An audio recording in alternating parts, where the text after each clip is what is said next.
Got it. Yeah. Finish it. There you go.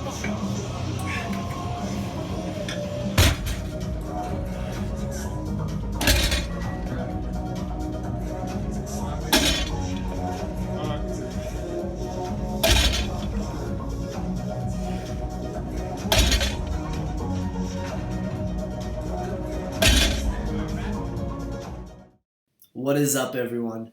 I hope you enjoyed that deadlift session. That was followed by a back workout and bicep workout. I just wanted to film the deadlift session for you guys. Hopefully you did enjoy it. I was supposed to pyramid set for my programming, but I ended up feeling really good that day, and I decided why not take advantage of it and set a new personal record of doing 545 pounds for 3 reps on the deadlifts. You guys saw the struggle.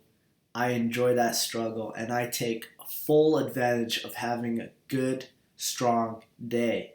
There's one thing I'm always telling my friends or gym buddies or anybody who asks me for advice. If you're feeling strong, forget about your programming. Forget about how many sets or reps you have to do. Take advantage of that day and set a new personal record.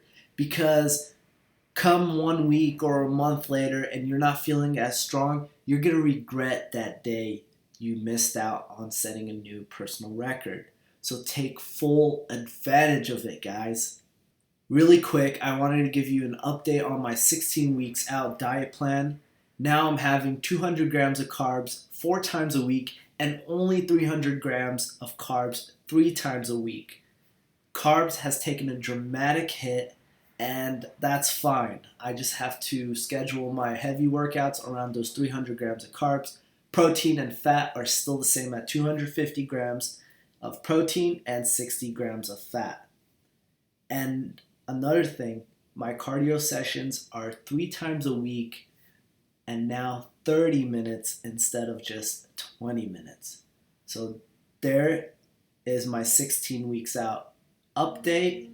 I hope you enjoyed this video. Comment, like, share, and subscribe to YH Legacy. I will see you guys very soon.